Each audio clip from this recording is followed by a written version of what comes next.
Vous êtes jeune, hein, Maël de Caland. Vous êtes jeune, avenant. À la fois jeune, d'aspect juvénile.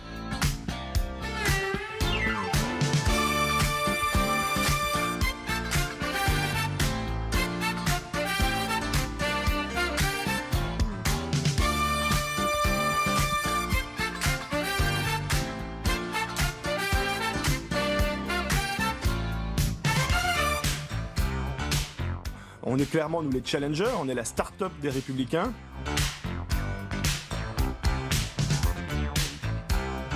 Les responsables politiques qui font de la politique une carrière toute leur vie à plein temps, c'est un modèle qui est daté, qui a vécu.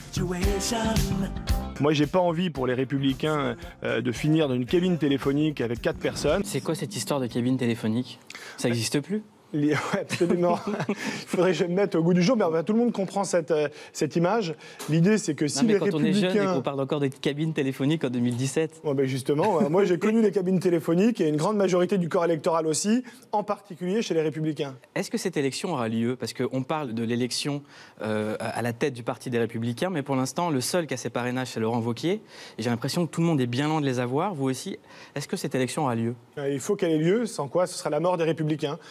Nous, on est un peu en dessous de la moitié du nombre requis de parrainage, et c'est très difficile de les obtenir. Parce vous en avez combien pour l'instant? On en a autour de 1000, il en faut 2400, il nous reste 10 jours pour les obtenir.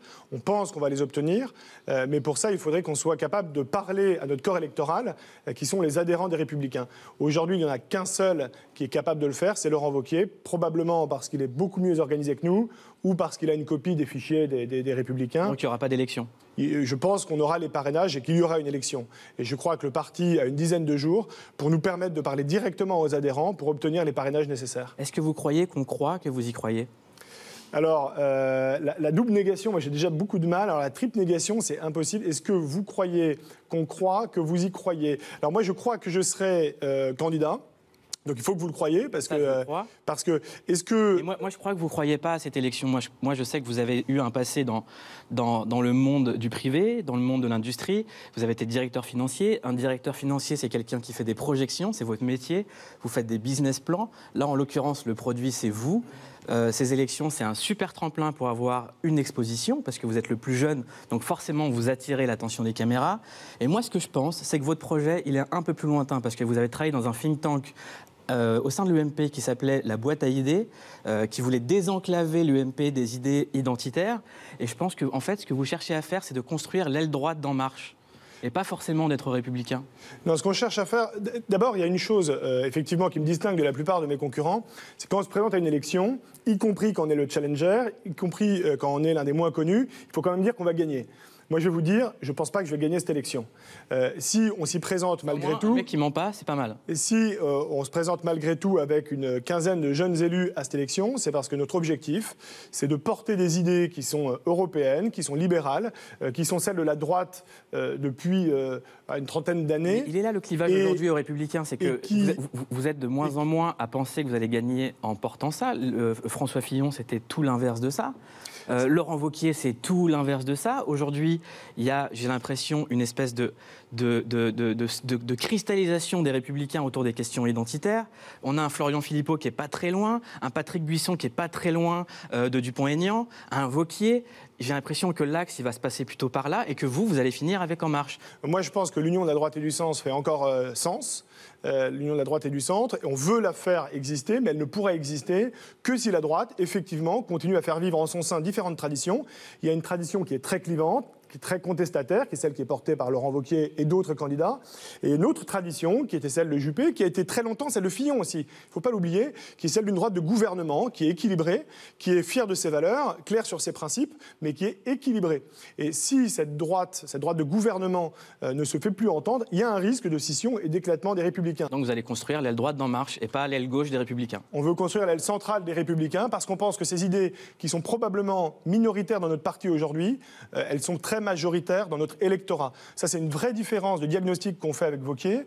Moi, je pense que les idées de cette droite, qui est clairement de droite, mais qui est modérée à bien des égards, elles sont très clairement majoritaires dans notre électorat. Et si la droite veut gagner demain, elle doit absolument écouter ces idées.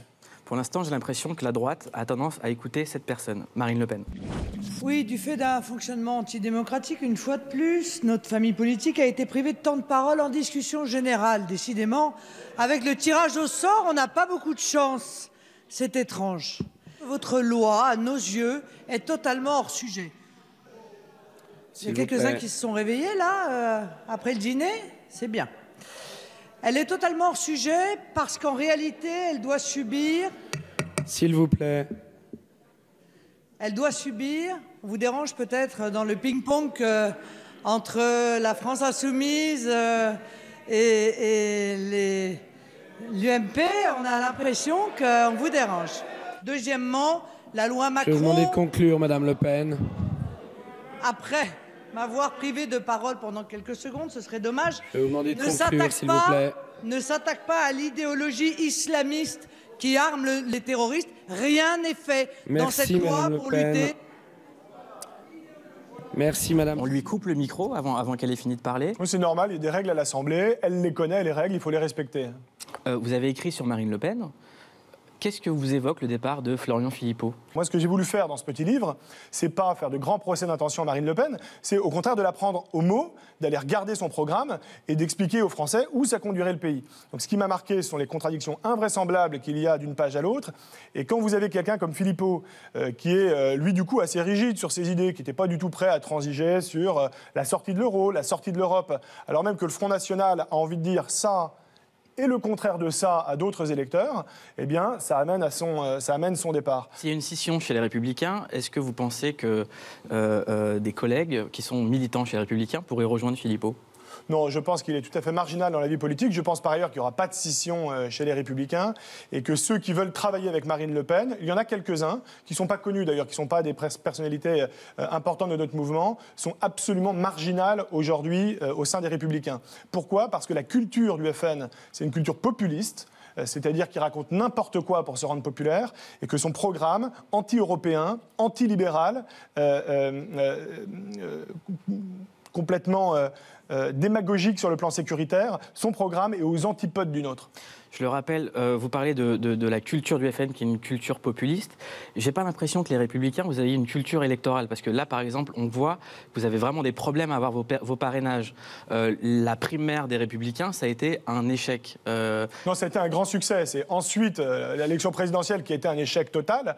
En revanche, la primaire en tant que telle, il y a 4,5 millions d'électeurs qui sont venus. Le scrutin a été absolument transparent. Moi, je le dis d'autant plus facilement que ce scrutin, je l'ai perdu. J'étais le porte-parole d'Alain Juppé, enfin, l'un des porte-parole d'Alain Juppé, mais la primaire en tant que telle, ça a été un succès. Je crois que les grands partis républicains, LR, le PS, En Marche, on fait énormément de progrès dans la culture démocratique et la culture de démocratie interne. C'est pas encore votre culture, vous êtes encore un peu dans la culture à papa. Pendant longtemps, il y a eu Papa Chirac, vous auriez peut-être dû garder Papa Sarkozy. Bon, en tout cas, moi, je ne suis pas dans la culte de Papa Wauquiez, puisque je me présente contre lui, et je suis bien déterminé, avec beaucoup d'élus qui ont fait des choix différents à l'occasion de la primaire, mais qui se retrouvent dans nos idées, à bousculer ça pour défendre nos convictions. Voilà, si on veut que la droite survive, et je pense qu'elle peut et qu'elle doit survivre, il faut qu'il y ait un véritable débat au sein de notre mouvement pour faire entendre les différentes lignes qui existent au sein de la droite. Il y a une ligne qui est très conservatrice, très dure, et qui a sa place dans la famille, mais il y a une autre ligne dont on pense qu'elle est majoritaire, qui est européenne, qui est libérale, qui est modérée et qui représente des millions d'électeurs. Mais vous allez voir que ça va se passer. Quoi ? Que vous allez finir avec Macron. Je ne pense pas.